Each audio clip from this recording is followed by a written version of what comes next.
안녕하세요. 금만두입니다. 얼마 전 티스토리와 네이버 블로그를 각각 하나씩 새롭게 개설을 했는데요. 애드포스트 승인을 생각보다 빠르게 받게 되어서 관련 영상을 올리게 되었습니다.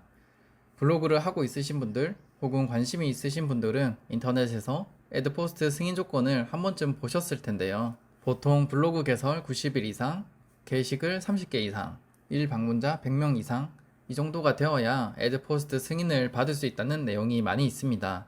하지만 무조건 위와 같은 조건을 달성해야지만 애드포스트 승인을 받을 수 있는 건 아닙니다. 그럼 제가 새롭게 개설한 블로그를 보면서 어떻게 빠르게 애드포스트 승인을 받았는지 이야기해 보도록 하겠습니다. 먼저 제 블로그 방문자 수를 보면 하루에 4명에서 549명으로 편차가 상당히 심한 편이고 평균으로 보면 하루 방문자 수는 약 90명 정도입니다. 이 블로그는 제가 티스토리에 네이버 블로그 만드는 방법이라는 글을 작성하기 위해 8월 5일에 개설을 하고 방치를 해두었습니다.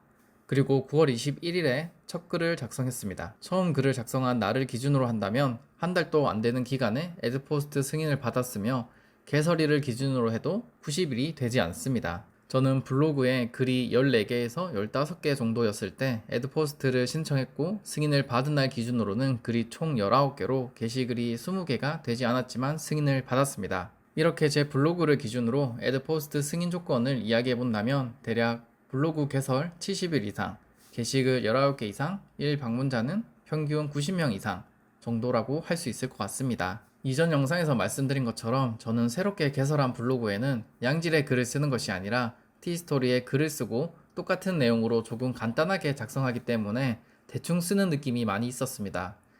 하지만 애드포스트 승인을 쉽게 받을 수 있었던 이유를 생각해보면 딱 한 가지밖에 없는 것 같습니다. 바로 한 가지 주제에 대해 작성한다 입니다. 저는 기존에 운영하던 네이버 블로그와 티스토리 모두 여러 가지 주제에 대해서 작성을 해서 항상 한 가지 주제에 대해서 꾸준히 썼다면 좋았을 텐데 라는 아쉬움이 있어서 이번에 새롭게 네이버 블로그와 티스토리를 개설해서 각각 하나의 주제에 대해서만 작성을 하고 있습니다. 특히 네이버 블로그 같은 경우에는 한 가지 주제에 대해서 작성을 하면 추후 인플루언서를 지원하는 데도 유리하다고 들었습니다. 그리고 제가 이렇게 한 가지 주제에 대해서 작성을 하면서 느낀 점은 기존 네이버 블로그를 운영하면서 방문자 수를 늘리기 위해서 이웃들과의 교류, 1일 1포스팅, 글자 수는 몇 자 이상, 사진은 몇 개 이상 등을 지키면 좋다라는 내용을 모두 따라하면서 많은 시간을 투자했는데 이렇게 하다 보니 블로그를 하는 것에 대한 흥미가 많이 떨어졌습니다. 하지만 기존 네이버 블로그를 가끔씩이라도 하는 이유가 이웃들과의 소통이 재미있어서였는데 시간이 지날수록 소통하는 이웃분들이 네이버 블로그를 그만두시기도 하고 결국 제가 방문하지 않으면 소통이 끊어지기 때문에 점점 소통하는 게 의미가 있나 싶은 생각이 들었습니다. 그래서 이번에 새롭게 개설한 블로그는 이웃과의 소통, 1일 1포스팅도 하지 않고 고민해서 쓴 양질의 글도 아니지만 충분히 방문자 유입이 발생했습니다.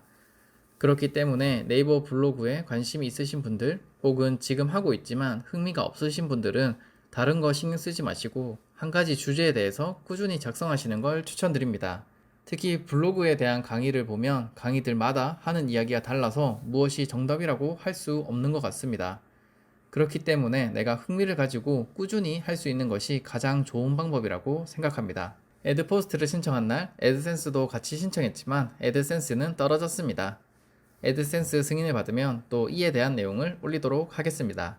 이상 금만두였습니다. 감사합니다.